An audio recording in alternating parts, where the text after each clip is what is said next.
Irmãos e irmãs, trazemos a todos o nosso abraço fraterno, rogando a Jesus que nos abençoe com a sua paz. Havia um reino muito distante, governado por um rei dotado de grande sabedoria. E a sua sabedoria consistia justamente no fato de saber que não era suficientemente sábio, que não dispunha de todo o conhecimento existente. E por isso mesmo, para governar o seu reino da melhor forma possível, idealizou a montagem de um conselho de sábios e requisitou a presença das pessoas mais sábias de todo o reino, formando tal conselho. Mas a medida logo evidenciou-se bastante problemática, porque cada sábio desejou manifestar ter uma sabedoria superior à dos demais, e não demoraram a surgir discussões e conflitos intermináveis no seio da corte daquele reino. O rei, do alto da sua sabedoria, resolveu aplicar uma lição no conselho dos seus sábios e mandou que se fizesse um enorme espelho que fosse colocado na sala de reuniões, onde comumente os sábios se agrupavam para deliberar dos projetos e propostas para o reino. Na reunião seguinte, assim que o espelho estava pronto, o rei pediu que todos se posicionassem em derredor do espelho e que iria fazer um teste com todos eles. Primeiro lançou a seguinte pergunta: o que vedes neste espelho? Ao que cada um respondeu: enxergar nele a reflexão da abóbada da sala de reuniões com os seus ricos e detalhados afrescos, pinturas de um primor indescritível. E o rei, satisfeito com a resposta, que foi consenso geral entre todos, pediu que cada um, do lugar em que se encontravam, pegasse o espelho e juntos o levantasse. E assim o fizeram. E que mantivessem o espelho quanto tempo fosse possível mantê-lo, segurando-o em suas mãos. Como o espelho era imenso e muito pesado, os sábios logo ficaram cansados e não conseguiram sustentar em suas mãos por mais tempo o espelho, e um dos lados o deixou cair, o outro também, o espelho tombou no chão, espatifando-se em milhares de pedaços. E agora, o rei, seguindo satisfeito, com um sorriso que não conseguia esconder nos seus lábios, refez a pergunta inicial: e agora, meus sábios, o que vedes neste espelho? E foi então que cada sábio, recolhendo alguns dos cacos que havia no chão, responderam que viam na forma de espelho que haviam conseguido montar pequenas partes refletidas, embora truncadas, do teto, mas que não correspondia à sua totalidade. O rei, como quem tendo chegado aonde queria chegar, esclareceu aos sábios que assim como aqueles espelhos quebrados, eles estavam se comportando, cada um fazendo da sua visão da realidade, da sua visão da totalidade, como sendo a mais correta, a inquestionável, a mais perfeita. E os sábios compreenderam a lição dada pelo rei.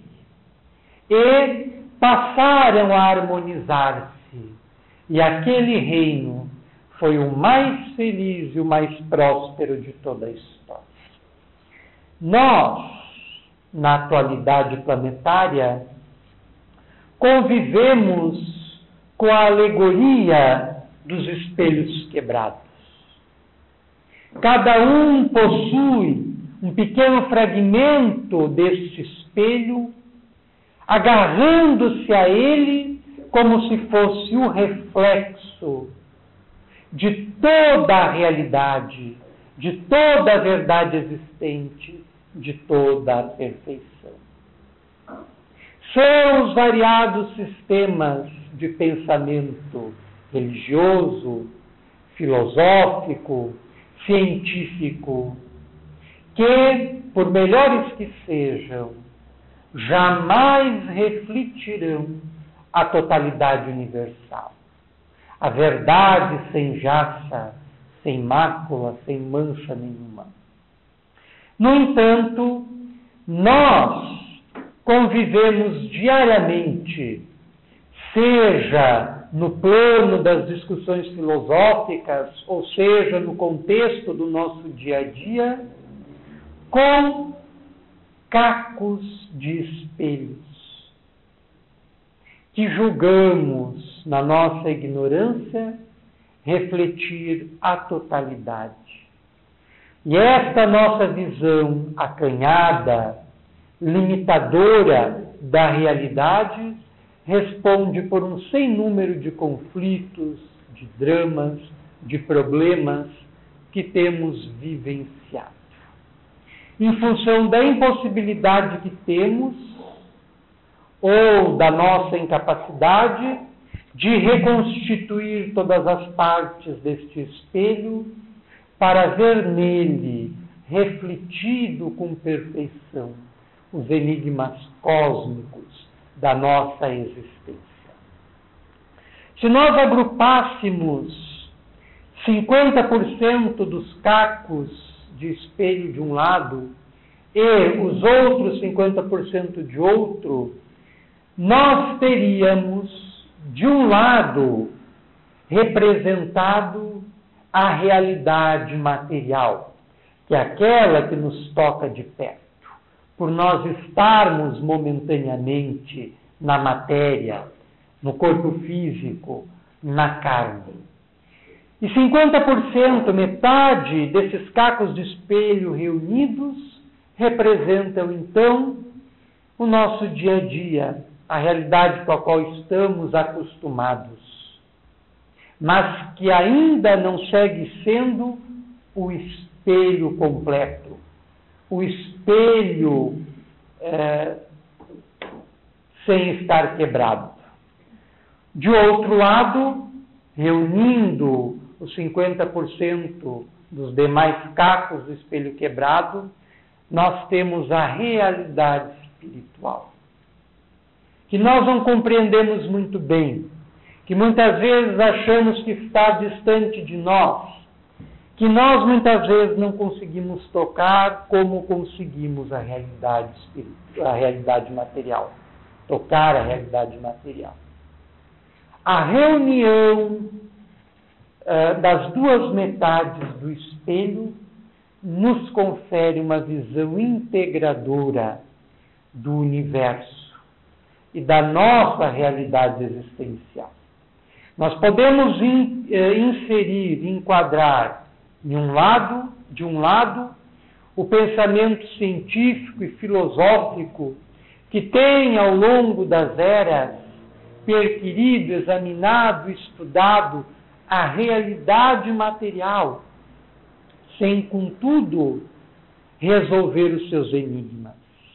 Hoje, quando a ciência moderna, no campo da física quântica, da biologia molecular, da psicotrônica, da parapsicologia, da psicologia transpessoal, começam a ver que a realidade não se resume apenas à metade do espelho quebrado, apenas à realidade material, surge, se levanta no seio das academias um grande número de pessoas que não compactuam com esse trabalho de vanguarda, com esse trabalho futurista de alguns visionários no campo destas ciências que estão conseguindo ver mais longe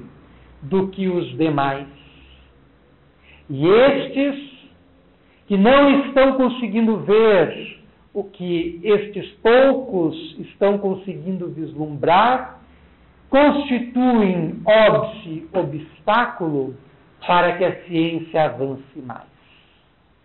Allan Kardec, o codificador da doutrina espírita, ao analisar o processo de desenvolvimento das ideias ao longo da história, ao vivenciar, ao experimentar, quando passou a codificar a doutrina espírita, um grande número de adversários que tentavam fazer obstáculo para que as ideias espíritas avançassem, Allan Kardec, dotado de uma agudeza de pensamento incomparável, fez a seguinte afirmação, de que todas as ideias novas, advindas do futuro, enfrentam para se estabelecer dificuldades para se afirmar e para se desenvolver. Mas que se estas ideias correspondem à verdade, estas acabam se estabelecendo pela força mesma das coisas e acabam arrastando de roldão as opiniões contrárias. E é o que está ocorrendo em relação ao Espiritismo, e é o que ocorrerá em relação a esses pioneiros da ciência que estão conseguindo ver mais longe o que a maioria dos cientistas ainda não está conseguindo ver. Que a realidade material não corresponde a toda a realidade. Na outra metade do espelho, que reúne também milhares de cacos, nós enquadramos todas as religiões, todas as filosofias espiritualistas, cada uma delas propondo o seu sistema específico para explicar a realidade das coisas. A doutrina espírita, vindo na esteira das chamadas filosofias perenes, que são aquelas que reúnem, por refletirem, os princípios mais profundos e transcendentes das sabedorias antigas, das religiões de caráter iniciático da antiguidade, das correntes esotéricas, do pensamento oriental. A doutrina espírita, na esteira das ditas filosofias perenes, vem propor uma visão integradora que busca reconciliar as duas metades quebradas do espelho, procurando compor uma visão totalizante que ofereça ao ser humano uma dimensão maior para o seu autoconhecimento, para o entendimento de si mesmo e para a compreensão do seu papel na vida, do seu papel no mundo, do seu papel no universo. A doutrina espírita faz na atualidade o que poucas filosofias, doutrinas religiosas ou científicas conseguem fazer, que é auxiliar a recomposição do todo, permitindo-nos uma visão mais ampla da nossa realidade. E a visão espírita fundamenta-se, sobretudo, na existência da espiritualidade. Quando passou a se intensificar na segunda metade do século XIX as manifestações espirituais, que são de todos os tempos e lugares, estando na maioria das vezes na origem da maioria das religiões, passadas e presentes, Allan Kardec debruçou-se sobre as mesmas, aplicando-lhes a metodologia científica em voga no século XIX, o século da ciência por excelência. E desta metodologia aplicada às manifestações espíritas, nasceu o que hoje chamamos de doutrina espírita. E examinando o fenômeno mediúnico e as comunicações dos espíritos através dos mesmos, Allan Kardec compôs uma doutrina que possui uma profundidade abismal, uma profundidade que não temos como devassar, que está no aguardo dos seus adeptos, que a penetrem cada vez mais, a fim de lhe sondar os escaninhos interiores e retirar dali, dos seus mananciais fecundos, a linfa preciosa, pura, para dessedentar-se, para compreender melhor a si mesmos e a vida. E deste colóquio e deste exame que Allan Kardec mantém com os espíritos, surge o Livro dos Espíritos, que é a obra de referência obrigatória em se tratando da doutrina espírita. Quem deseja conhecer a doutrina espírita de uma forma ampla, de uma forma profunda, de uma forma mais completa, precisa necessariamente conhecer esta obra. Muitos, ao iniciar a sua leitura, a deixam de lado, reclamando que é uma obra muito complexa, que é uma obra de difícil leitura, mas estão muito equivocados. E perdem, deixam de lado um tesouro de uma preciosidade que nem conseguem imaginar. Lançam fora uma pérola. Quando Jesus recomendou aos seus discípulos que não lançassem aos porcos as suas pérolas, aí também se enquadra os valores de uma preciosidade incalculável que nós temos à disposição na literatura espírita, enquadrando aí todas as obras de Allan Kardec. E o Livro dos Espíritos é a pedra mais preciosa que nós temos. É a pérola de maior valor que nós dispomos.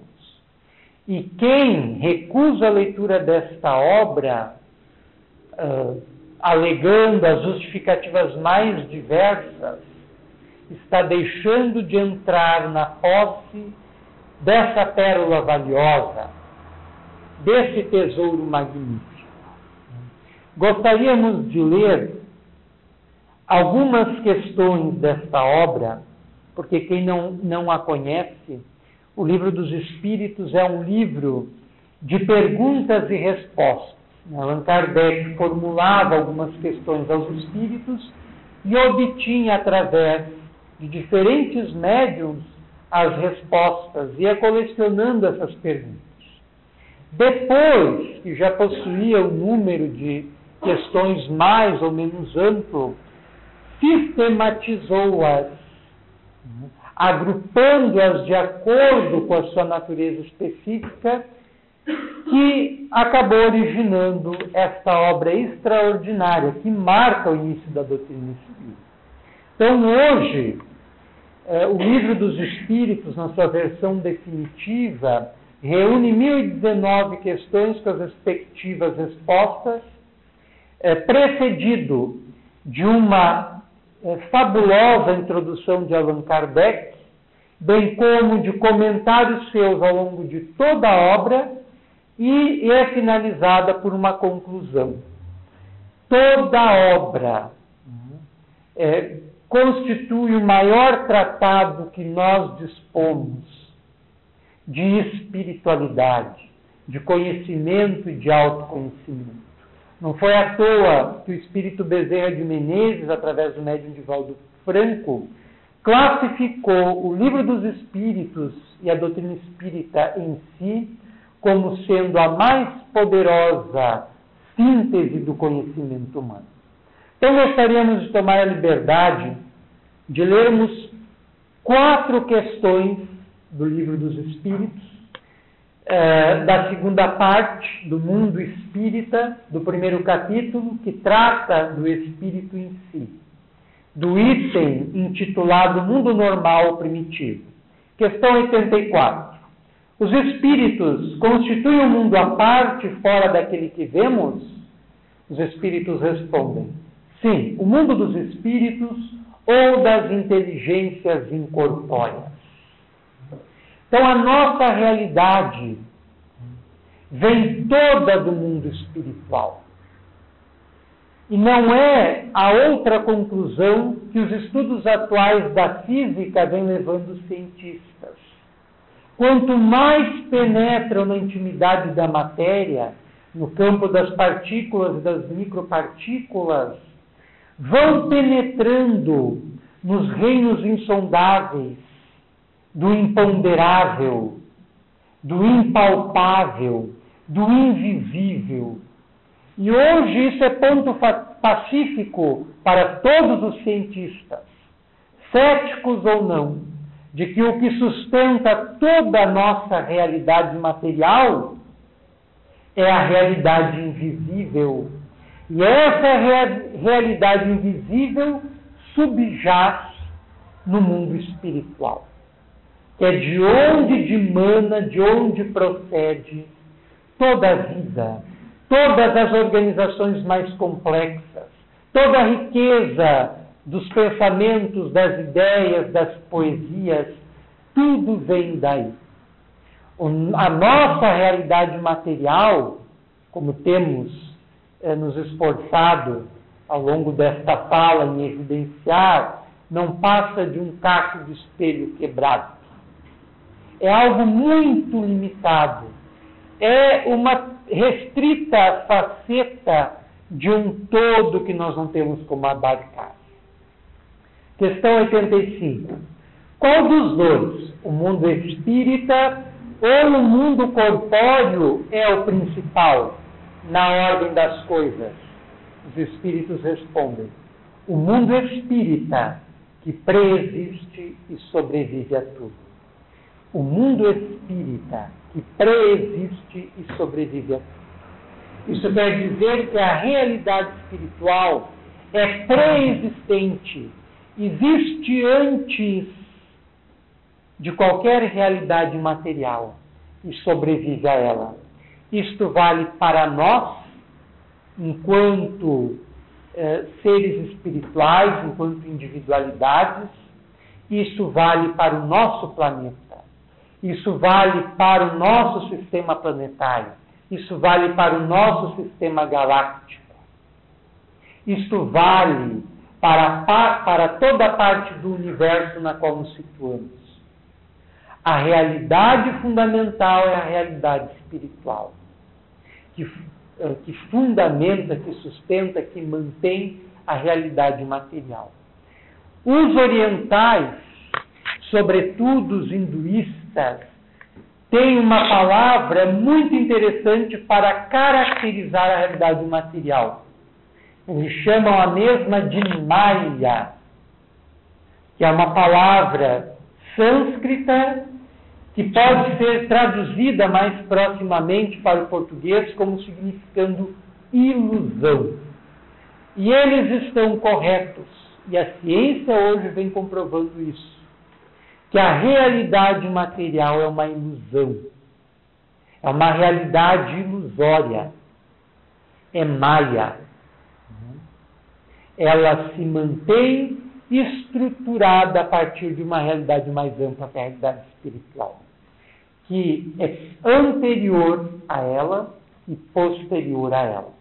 Assim, cada um de nós já existia antes do atual corpo físico em que se encontra e continuará a existir depois, quando o mesmo se desintegrar pelo processo da morte. Questão 86. O mundo corporal poderia deixar de existir ou nunca ter existido sem que isso alterasse a essência do mundo espírita? Ao que os espíritos respondem: de certo, eles são independentes. Contudo, é incessante a correlação entre ambos, porquanto um sobre o outro incessantemente reage. Esta questão dá margem a largas reflexões. Poderíamos ficar horas, dias, semanas aprofundando-a. Ela nos esclarece que, embora o mundo material esteja subordinado ao mundo espiritual, há uma correlação constante entre ambos, um agindo, reagindo e retroagindo sobre o outro constantemente, incessantemente, sem parar, a todo tempo, em todo instante. E isso vale para a relação da nossa mente, do nosso pensamento com o nosso corpo e com tudo aquilo que nos acontece, como vale também para o nosso mundo e as dimensões espirituais que o circunvolvem, uma interferindo na outra, formando uma rede de complexidades que nós não temos como penetrar, ao menos por hora. Os relatos que nos chegam da espiritualidade, através dos espíritos superiores, que atestam esta superioridade pela qualidade da sua linguagem, pela procedência das informações que trazem, nos revelam um pouco desta complexidade.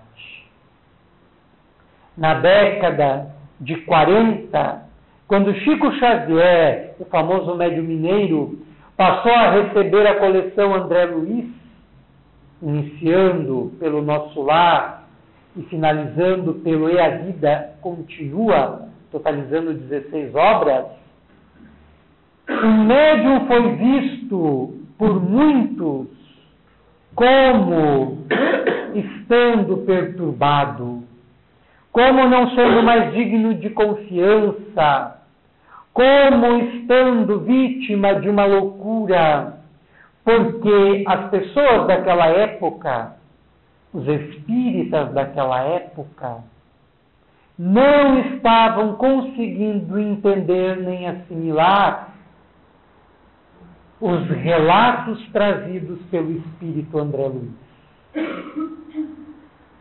causando um verdadeiro furor no seio do movimento espírita.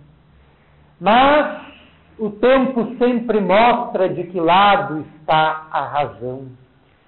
E nós hoje vemos que perturbação bendita, que loucura maravilhosa esta do médium mineiro, que foi instrumento de revelações tão valiosas, tão importantes para a doutrina espírita, a ponto de serem classificadas como uma nova revelação dentro da revelação espírita. Então, o espírito André Luiz vinha trazer novas informações sobre as dimensões espirituais que nos envolvem. E muitos naquela época não conseguiam compreender. Uma das obras, intitulada Libertação, que aprofunda o mecanismo das obsessões, das influenciações espirituais negativas, e que traz alguns estudos primorosos sobre a realidade espiritual, sobre o corpo espiritual, sobre o perispírito. Na primeira versão da obra, manuscrita, que o médium enviou para o presidente da Federação Espírita na época, que era o senhor Vantuil de Freitas, para o qual Chico Xavier enviava todas as obras que psicografava, e o mesmo a submetia sobre um exame rigoroso, dando seu aval pela sua publicação ou não. Quando Vantuil de Freitas recebeu o manuscrito da obra Libertação, alguns trechos desta obra, para ele, pareceram incompreensíveis, ou de difícil compreensão. E ele mandou uma carta para o médium mineiro, esclarecendo a sua dificuldade de compreensão em alguns pontos específicos da obra. Chico Xavier recebeu a carta, leu, encaminhou os apontamentos ao autor espiritual da obra, que era o espírito André Luiz, e o mesmo psicografou, no mesmo instante, uma carta endereçada ao presidente da Federação Espírita Brasileira, esclarecendo que ele ia reformular todos aqueles pontos, porque se ele, que era o presidente da mais nobre instituição espírita e dotado de amplos e profundos conhecimentos doutrinários, não fora capaz de entender ou de compreender de uma forma melhor o conteúdo da obra, os demais espíritas não o conseguiriam. E o espírito refez vários trechos da obra, porque a época não comportava entendimento. E hoje nós temos esta obra publicada, uma obra fantástica e extraordinária, mas que não corresponde à obra originária, que avançava muito além do que na época, ou talvez até na atualidade, nós teríamos condições de compreender. Questão 87. Ocupam os espíritos uma região determinada e circunscrita no espaço? Ao que os espíritos responderam: estão por toda parte, povoam infinitamente os espaços infinitos. Tendes muitos deles de contínuo a vosso lado, observando-vos e sobre vós atuando, sem o perceberdes, pois que os espíritos são uma das potências da natureza e os instrumentos de que Deus se serve para a execução de seus desígnios providenciais. Nem todos, porém, vão a toda parte, por isso que há regiões interditas aos menos adiantados. O conjunto dessas quatro questões formam um todo explicativo da realidade espiritual, que merece ser lido, refletido e meditado com mais vagar, com mais calma, com mais atenção, porque nos esclarecem sobre a realidade espiritual que fundamenta a nossa existência. E essas questões que os espíritos responderam lá no século XIX desafiavam os dogmas até então existentes, porque vigoravam as concepções arcaicas do céu, do inferno e do purgatório, segundo as religiões tradicionais vigentes, que situavam no alto das nossas cabeças o céu e embaixo dos nossos pés o inferno.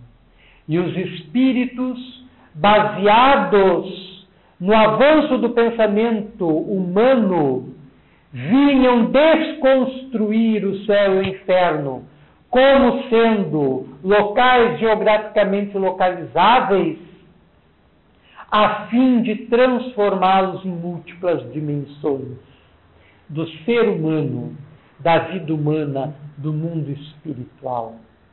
Encontrando-se o céu onde reina a felicidade, encontrando-se o inferno onde reina a dor, o sofrimento, a loucura, a perturbação e a ignorância. Assim podemos encontrar o céu e o inferno em toda parte, dentro e fora de nós, em vários momentos da nossa vida.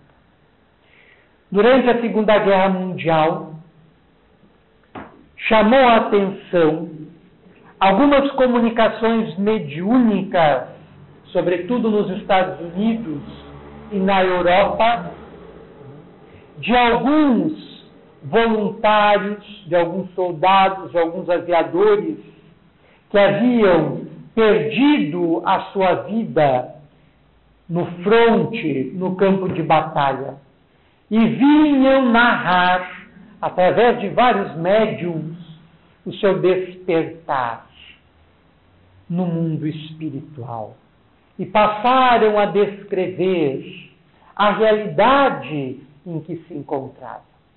Chamou a atenção as cartas psicografadas pelo espírito de um aviador inglês, morto no auge da Segunda Guerra, na década de 40, que através de um médium obscuro, desconhecido, passava a descrever o seu despertar num lugar que ele descrevia ser como um campo vasto, onde havia jardins com muitas flores, havia rios de uma consistência que ele não conseguia descrever, havia árvores, havia construções que guardavam uma identidade de organização, estrutura muito grande com aquelas encontradas na Terra. E estes relatos despertaram o interesse da opinião pública inglesa, que em sua grande maioria não conseguiu compreender o relato deste espírito e a sua descrição da realidade em que ele se encontrava. Não obstante isso, a família convenceu-se da identidade do espírito comunicante pelas provas que trouxe da sua identidade, fazendo referência aos membros mais próximos da família, a episódios que eram conhecidos apenas de alguns entes queridos, de apenas alguns membros da família, fazendo referências impressionantes, com riquezas de detalhes, do momento que o seu avião foi abatido por um outro avião alemão, e descrevendo então o seu progressivo despertar na espiritualidade. O que a opinião pública inglesa não conseguiu compreender naquela época, e que passava relatos análogos a ser encontrado em diferentes partes do mundo, é justamente o que a obra de André Luiz nos vinha trazer. A primeira obra que o espírito André Luiz psicografa pelo médium Francisco Cândido Xavier ao longo do ano de 1943, no auge da Segunda Guerra. A Segunda Guerra vai de 1939 até 1945. Em 43, Francisco Cândido Xavier psicografa essa obra, O Nosso Lar, que está sendo transformado em filme e que em breve será veiculado nos cinemas brasileiros, sendo publicado pela Federação Espírita Brasileira no ano seguinte, 1944. Esta obra trazia a descrição pormenorizada do despertar de um espírito no mundo espiritual. O livro começa, ele é composto por 50 capítulos. É uma obra extraordinária, não é à toa que se tornou um best-seller. Quem não leu, deve lê-la de imediato. porque é uma obra fantástica. O seu primeiro capítulo intitula-se Nas Zonas Inferiores. Ali o Espírito relata como foi o seu acordar no mundo espiritual. E há nuances na sua descrição, é um capítulo pequeno, mas há nuances na sua descrição que são dignos de nota. Primeiramente, ele narra que ao despertar no lugar em que ele se encontrava, ele, em primeiro lugar, não sabia onde se achava. Não tinha noção de espaço, não tinha noção de tempo, não sabia onde estava, seguia vagando de um lugar para outro, sentia-se perdido, não conseguia se compreender, procurava os seus entes queridos e não os encontrava. Encontrava-se imerso num lugar sombrio, numa zona sombria, vazada em raros momentos por alguns clarões tênues do sol. Seguidamente era atacado e vilipendiado por criaturas que não conseguia identificar, que lhe chamavam de suicida, coisa que ele não aceitava, porque lembrava da sua luta na casa de saúde, no hospital onde estava internado, contra a doença que desorganizava todo o seu sistema digestivo. E ele não conseguia compreender porque era acusado de suicida. E ele, mais tarde, compreendeu que ele permanecera naquele estado de incompreensão, naquela zona e naquela condição que ele não conseguia descrever melhor, em torno de 8 anos, desde o seu desencarne, da sua morte, até o momento que acalmou dentro dele a revolta, porque ele não aceitava estar morto, ele queria ter continuado vivo no corpo, ele foi um médico muito famoso.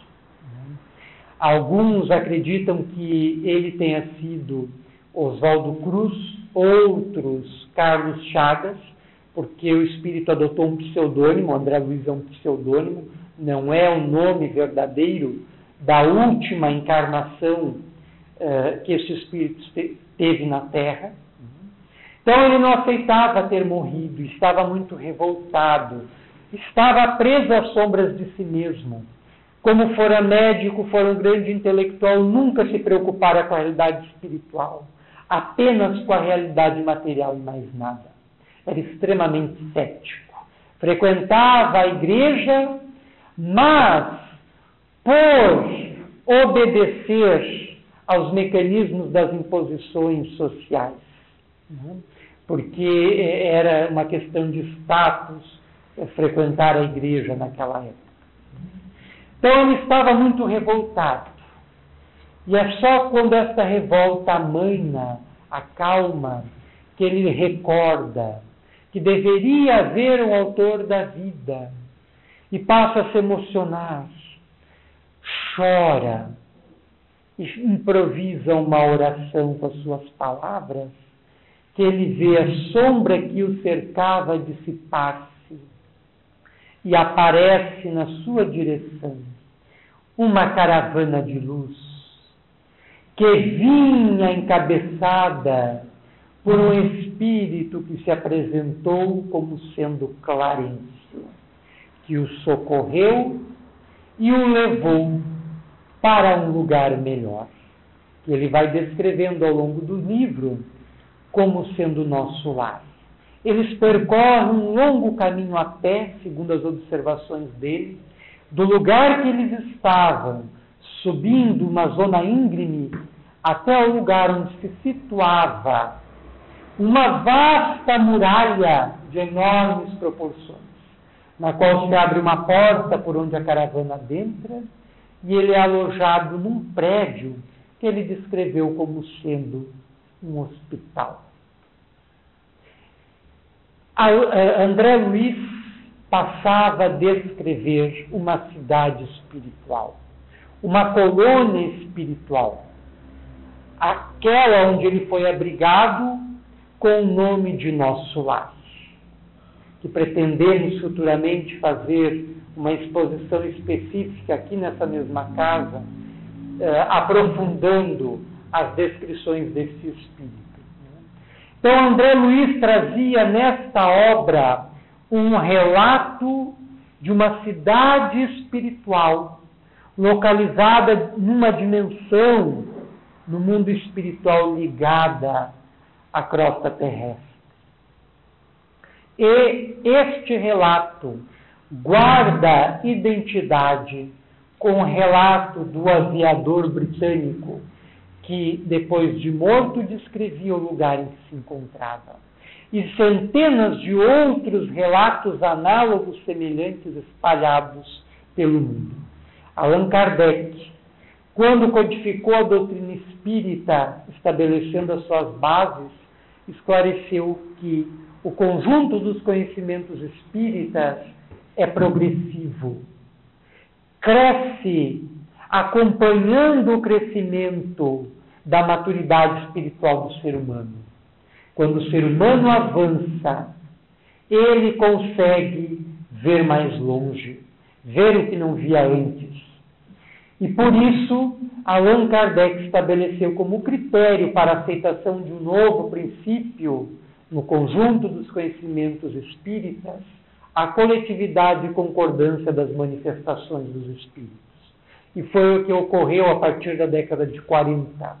Vários espíritos, em diversas partes do mundo, através de diferentes médiuns que não se conheciam entre si e não tinham nenhuma ligação geográfica, passaram a receber do mundo espiritual relatos, os mesmos relatos de como é a vida na espiritualidade. Então, meus queridos irmãos, não nos equivoquemos. A realidade espiritual é muito mais ampla do que nós podemos compreender. O Espiritismo, felizmente, começa a nos levantar a ponta do véu que encobre essa totalidade magnífica. Vem dar a sua contribuição para reorganizar o espelho partido. Os milhares de cacos quebrados, espalhados, tentando recompor o espelho, a fim de que possamos ver melhor a nossa realidade interior, a nossa realidade espiritual. Nós agradecemos a atenção de todos e rogamos a Jesus, o nosso Mestre, que nos abençoe, auxiliando-nos em nosso dia a dia a compreendermos que o mundo material, onde se desenrola a nossa atual experiência evolutiva, não é a realidade fundamental da vida. Antes, é uma mera estação por onde passamos, angariando valores a fim de seguirmos além, para destinos mais vastos e mais amplos, onde nos aguarda a sabedoria divina, que é infinita e por ora intocável, considerando as nossas limitações. Que Jesus nos auxilie na compreensão dessa realidade maior, mais ampla, que coordena cada passo que damos nos trilhos da terra e saibamos nos entregar, saibamos ser suscetíveis à influenciação superior, à influenciação que vem de cima, de Deus, de Jesus, dos nossos guias e mentores espirituais, que conspiram para o nosso crescimento, para o nosso engrandecimento interior, desejando que extraiamos dessas experiências aquilo de que precisamos para crescer e evoluir. Que Jesus possa nos auxiliar, a partir do viés da espiritualidade, a compreender o porquê de cada dor, de cada angústia, de cada lágrima que experimentamos na Terra, sabendo compreender e sabendo encontrar forças para, mesmo assim, seguirmos adiante com pensamento positivo, nos livrando das experiências angustiantes e buscando a felicidade, buscando a paz, buscando a luz e a harmonia. Que Jesus possa nos abençoar.